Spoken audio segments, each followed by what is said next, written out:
Hey, welcome. We're on week 5 of our right effort for easeful running. So today we're continuing to work through what we've been building up over the last few weeks. And we're adding in this week a little bit more around shoulders. So particularly around shoulder stability and alongside that, the opening of the chest. So we get a little bit more space, width, so that we kind of support our posture really well, and we also give them a greater option for movement for the diaphragm and the breath. So all these things are interconnected to help with this kind of ease.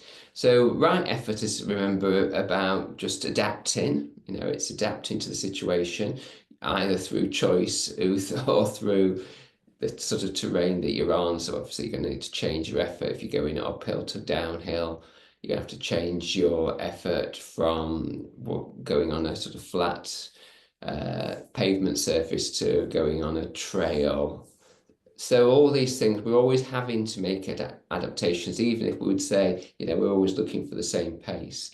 And then there'll be people that will choose to intensify their effort during a run, changing it, doing intervals, whatever, racing, and therefore changing the way they run. So right effort and easeful running, it's still trying to find a way to move well, recognizing that sometimes we will be creating more tension. But as for the majority of the time, we're trying to decrease that tension and move in a much more flowing, easeful state. So as last week, we're starting on all fours. We will be coming to standing later on.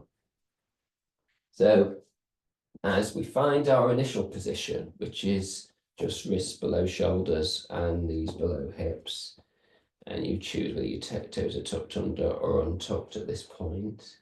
And we'll just do as we did last week. We just do a circle. Yeah, so we just go hand to hand, same hand to knee, the hand that's above the knee, and we just create this soft movement and find a way to float the upper body over the ground. Recognizing there's going to be some pressure, weight going through our hands or our wrists. Our shoulders are involved here as well as knees and hips. So we concentrated a lot on hip opening stuff last week. This week's more around opening the front of the chest and working with shoulders. So upper body work. So floating in the other direction.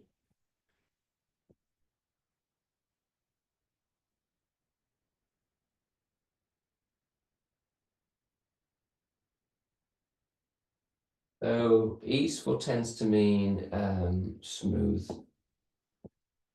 So if the circuit is really bumpy, grindy, in any kind of spot, we're trying to smooth that out.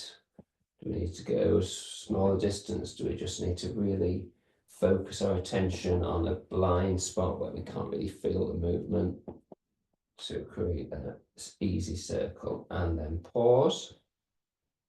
And as we did last week, right hand to left hip. So it's a diagonal, but push away from the right hand to the left hip, or right hand to left knee, if that makes more sense. And that will also be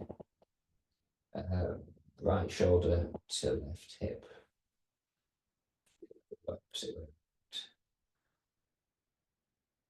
Okay, and then swapping sides. Diagonal between the hand and the knee. And tracing between the shoulder and the hip. It's like from top of the back, one side to bottom of the back on the other side. Okay, and then pause. Okay, so we're going to do various movements forward and back for a little while. So see how that goes. So we're going to take the hands further forward. Yeah, I usually say about a hand's distance away. I'm going to tuck my toes under for this section. So we're going to go backwards and forwards. And if you remember, what we try and do is hold the shoulders above the wrist, so we don't just kind of come forward as far as we can. We just come to a point. And obviously the backwards movement gets sorted itself. So if so far we can go with the bum in the direction of the heels. So there's going to be work going on in the hands, but kind of follow the sense of feeling from the wrists up to the elbows, from the elbows up to the shoulders, along the shoulder blades between the two. And just see if you can kind of create that awareness between the right hand, up the arm, across the shoulder, the left side, down to the left wrist for a moment. Stopping at any point you need to if it's just too much in body, anywhere, shape or form. And then tracing from the under part of the wrist through to the elbow, through to the armpits, and across the front of the chest. Just imagining the space there and the connection. Okay, and then let's pause that for a moment. Let's just come back to hands in, all fours position, so wrists below. Let's bring the knees together. We can untuck the feet and then just do a little bit of a hip drop. So just let the hips go to one side and then the other. One side, the other.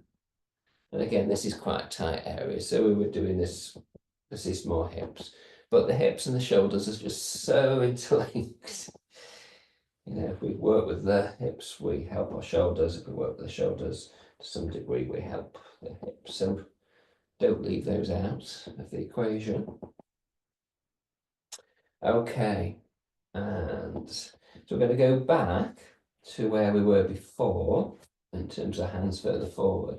Now, I think you'll remember this. So what we're going to do is we're going to start to go up more in the direction of a downward dog, but it's really hair position. Do you remember what hair position is? So I'll just show you, just to remind you. So hair position is we keep the knees bent, the hands, the ears are broadly in line with the arms, the bum goes back, so we feel like we've got a really long lower back, rather than trying to straighten the back legs, which changes everything around the pelvis. Some people are fine with that. Most people find it difficult with hamstring tightness, etc. So we're just going to go to hair, and what we'll sometimes do is we'll come down and we'll come down with the forearms with the head on the ground, just so you know, it's easy to see beforehand. And then we'll also go from this position to bringing the fingertips together. So we're here, and then we're here. We're here. Or just going from here to here. Might be a little bit, might make more sense for the body to not have to change too much until we come up. We'll be working our way up, so we'll hover the knees off a little bit, and then we'll go further up towards hair. So it'll take a little bit of time. So if you know that's just going to be too strong, you think you just take lots of breaks, and you get the support you need for your wrists. Okay, so I'll get back to my happy position. Hopefully you can join me. So toes are tucked under. Yeah, and we're going back with the bum and forward with the shoulders just for a couple of goes before we take the knees slightly off the ground. So we take the bum back, bum back, bum back, bum back. Now raise the knees. Yeah, come down, forward, back, raise the knees a little bit more, forward and back, and pushing back, taking the knees off, coming down, forward, pushing back, knees up. Okay, so this is going to be more effort, just in case you haven't noticed, to get the bum up, the lower back lengthened. So next, after you've gone up into hair, you pause for a moment. You come down, you bring the forearms down, and you bring the head to the ground. And you pause. Breathe. Give your wrists a break. Okay, we're going up again. So lifting the head, the elbows, forearms off the floor. Come forward with the shoulders as you go back up into hair. So it's really sitting bones back, pushing through the hands. Pause for a moment. Come back down to your knees. Come back down onto your forearms and rest your head. Okay, so that requires extra effort. So we need the right sort of effort that can get us up there and stay in the right amount of time that it's not too arduous to recover.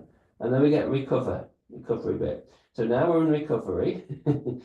We can bring our hands, fingertips together above the head. Yeah, what I showed you earlier. And then just bring them down, keeping the fingertips together. And then hands above the head. And hands back to the ground. So next time you bring the hands above the head, just see if you can pause there and feel a sensation from the upper arms through the shoulders and the back, upper back for a moment. Okay, and let's come out of that. Get your hands back into that position so you can come up and then forward. Okay, so we're changing now and we're going to come forward into upward facing dog and cobra. So again, I'll show you first. So I come forward, forward, forward, and with upward facing dog, I can keep my pelvis off the floor, keep my arms straight.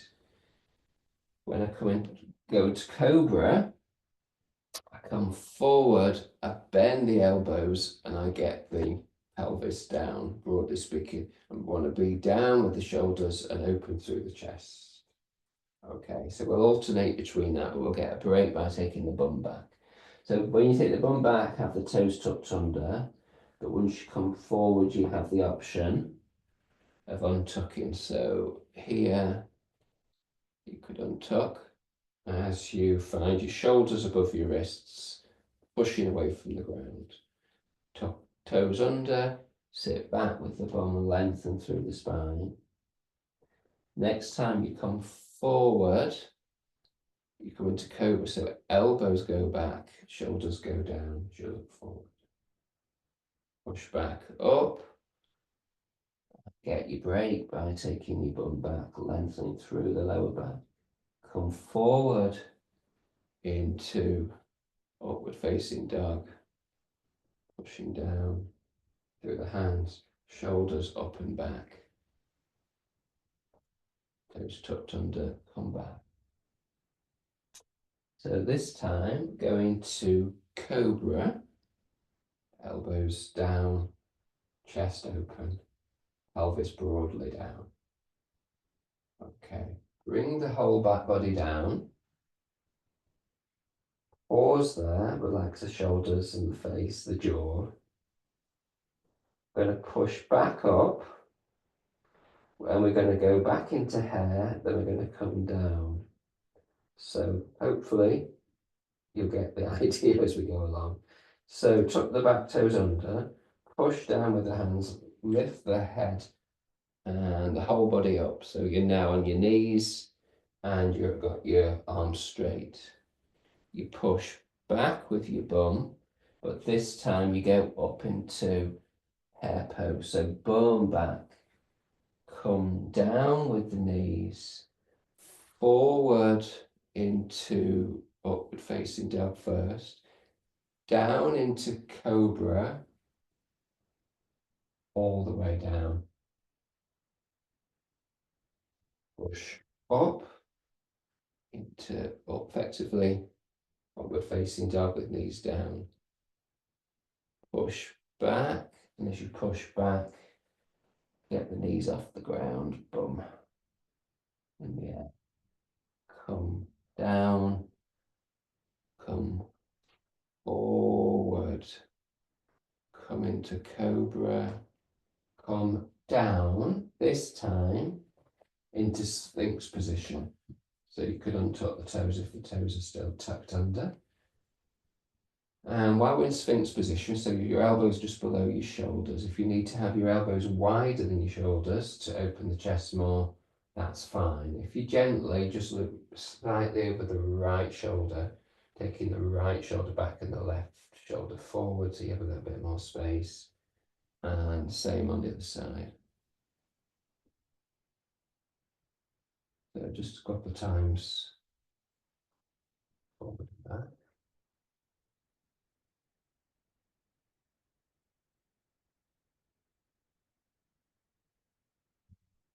Elbows wide, head down, arms behind you, palms facing towards each other, arms are off the floor, heading for cobra. So, sorry, locust, sorry. So you're going to lift the shoulders off the ground, away from the ground, shoulder blades together, lift the head up, maybe lifting the lower legs off the floor, a sense of shoulder blades coming together, and chest raised, back of the neck long. Okay. So it takes a bit of effort, but because of what we've done, I'm hoping the effort is minimal. Okay. Bring the hands down by the side of the chest. We're coming up. Find yourself back onto all fours. And from here, if you prefer to go back into child pose, do. But if you're happy to just do a few movements between cat-cow, then have a go at that. So you're looking for smooth, easeful recovery mode, so that you're not trying to do anything clever. And the most important bit is the cat here, to get the lower back to get the length.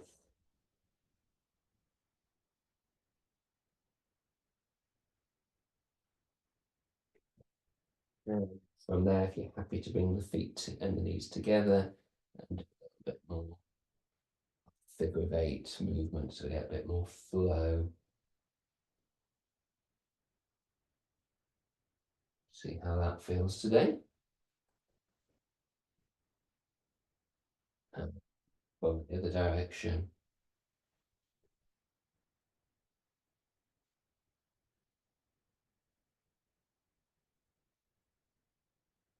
So we're trying to just unwind any discomfort for hips, lower back particularly.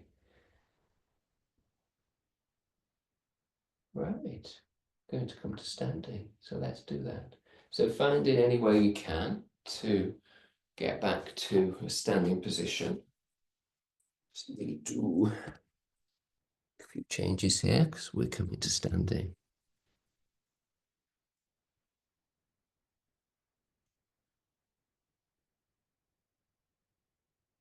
Okay.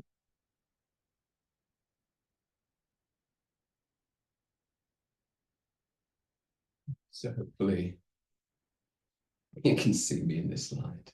So we're going to just work a little bit more with the shoulders and do some flow movements that we've been doing, but with the variations that I'm suggesting today.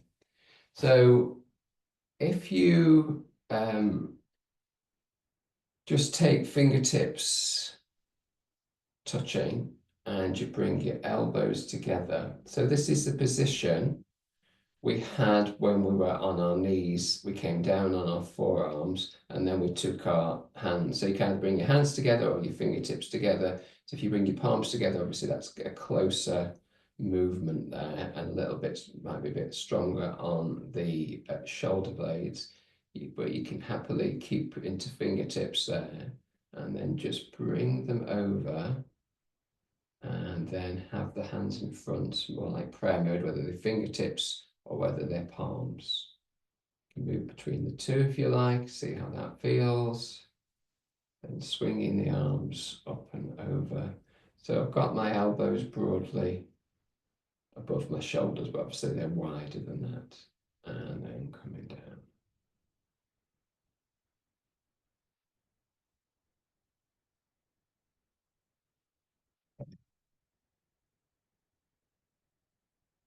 Press the shoulders now. So what we'll do is we'll do some of the movements that we've been doing, the warrior one and the warrior three movement, but we'll have different positioning for the hands. So I'll try and explain that, and if not, I'll just kind of cut away and get a little bit closer. So if you come to front of your mat, whichever side you choose it. And again, you can have your fingertips touching or palms. So we're just going to step back with one leg, which is the warrior one position, but we are going to bring the heel down this week. Last time we didn't. So we step back with one leg and we bring the heel down. We have the front leg bent. So although the hips are broadly pointing forward, when we get the back heel down, there's a bit more of an angle to that forward facing movement, but it's definitely not like warrior two, where we're facing much more towards this position. Okay, so from here, we've still got the hands in prayer mode here. We've got strong legs and feet, but not so strong that we're over tensing, but we want to find some strength through from the ground.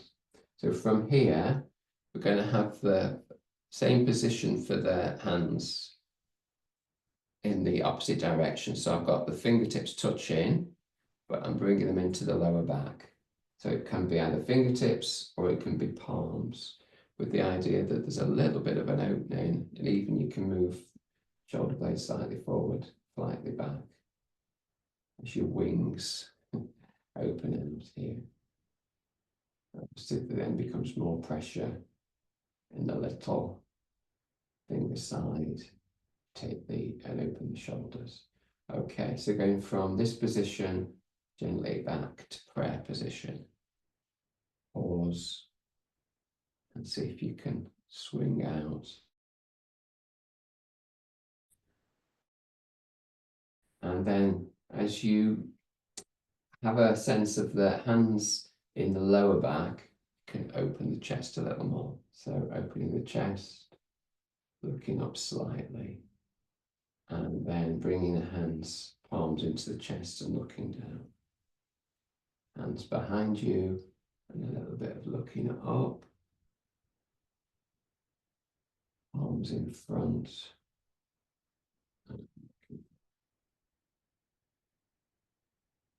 Fingertips or palms opening up, looking up, and the front. Okay. So we'll do the second move on this first side, and then we'll move to the second side. So from here, coming into making the adjustment with your back leg, a bit fiddly, and the front leg, so that your heel is broadly in line, front heel is broadly in line with your back heel, arms are at shoulder level, and this front knee's bent. Okay, so warrior two. And from here, we're sweeping our arms behind us to our mid-back, and we've just got our hands, one hand, back of the hand on the mid-back, and then back of the hand on the palm of the other hand. Just so again, we get this kind of sense that we can open up a little bit. Okay. So let's find my happy position. So we're coming out here, and then we bring in the hands behind us, and we might look up and open the chest. Coming into neutral, maybe looking over the front hand, and then stack hands open through the chest, look up, out to the side, and then a little bit more open.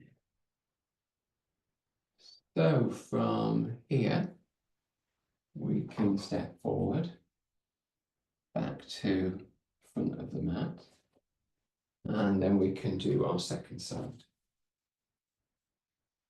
So palms are together, stepping back, heel down. Yeah, making sure we're happy in that position. Any adjustments we need to do to be stable, we do them. And we go from hands at the front to hands at the back with the palm, with the fingertips facing down. Just do a few movements between the two. Check we've got the space, but take them and how it feels, and whether we want palms together or fingertips together. And And then we can start to open up a little bit more through the chest. We have the hands behind the back, and then a bit more of a bowing movement as we bring the palms forward. Hands behind the back, open up, elbows slightly back. And prayer hands maybe. Okay, so from here, we'll open out, make our adjustments into Warrior 2. And from there, we'll just take our arms, stack our hands behind in the mid-back, bring our arms out, stack our hands behind the back.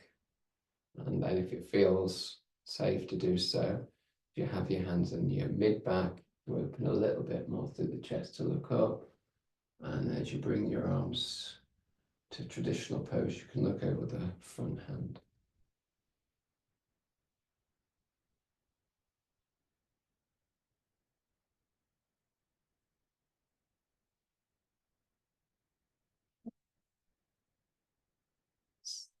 Ease the arms down for a moment.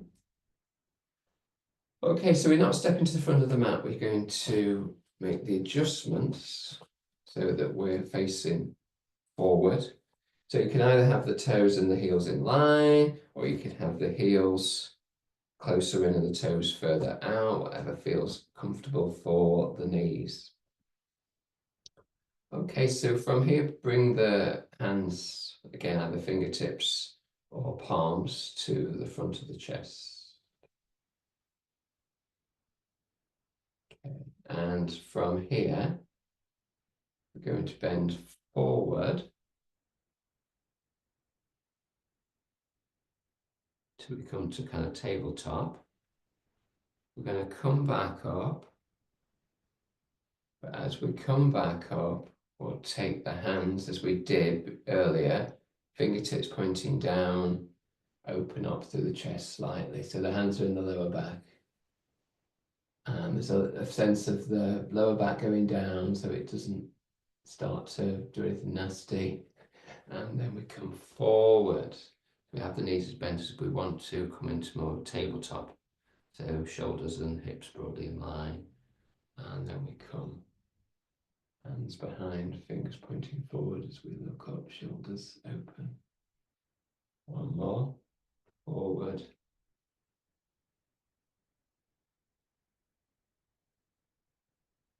And chest opening opportunity. And pause here. Okay, let's get our legs back together.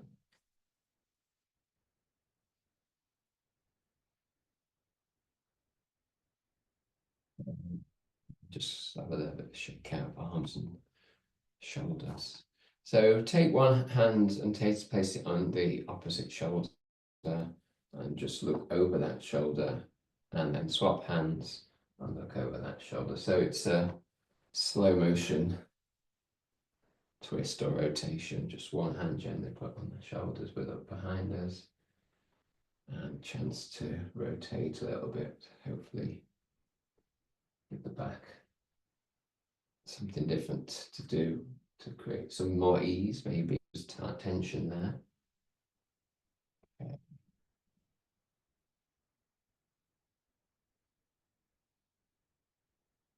And pause. Just bringing the knees up to hip height. Just again to lengthen the lower back, and to also have a moment or two when we're actually in.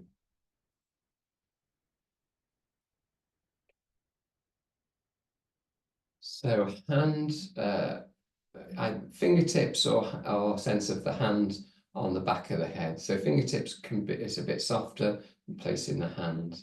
So fingertips is always a good place to start. Okay, and just for a moment, bring the elbow forward, take the elbow back, bring the elbow forward, take the elbow back. And really feeling this movement at kind of pecs level, top of the, in front of the shoulder, collarbone and into the chest area there as you open out. Okay, see how this goes. So we're going to pick this leg up so that this elbow can go to the opposite knee. So we do this lying on our back, but we're not lying on our back.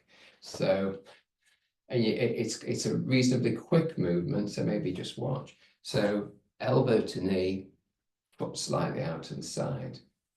Elbow to knee, foot out to the side.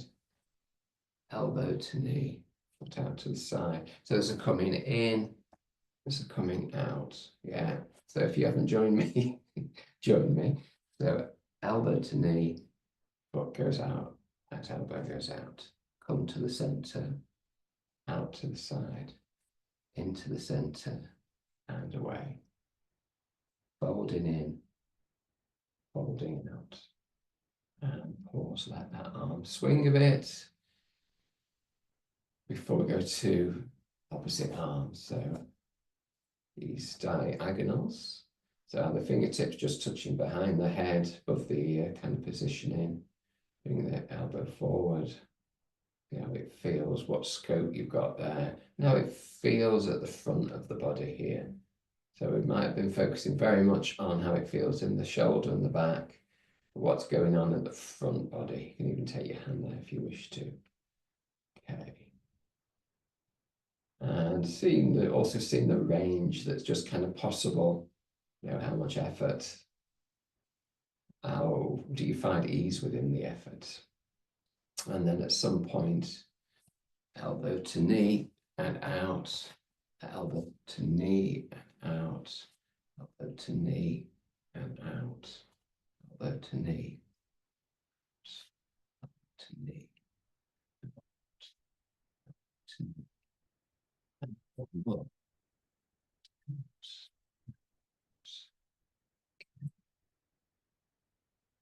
So the twist just with hands wrapping around the lower back and the front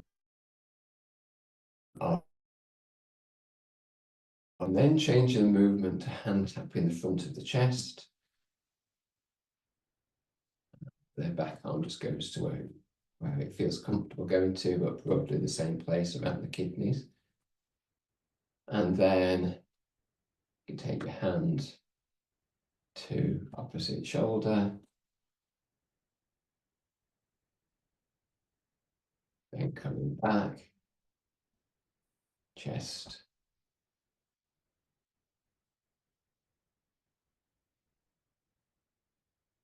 And lower back.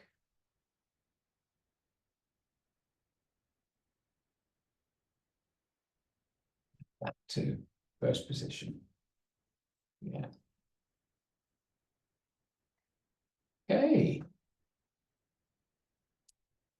And our work is done. Yeah, so we're still having this idea that we do need to change our effort, even if we're kind of similar paced runners. There's always going to be some changes that's going to require a change in our effort. And how can we kind of do that with as much ease, but also recognizing, you know, there's going to have to be more work at certain times. How can we make those adjustments? How do we feel within those changes? And what parts of the body can help us kind of get into that greater comfort and support? So it's very much on open chest and work with the shoulders this week. Happy week.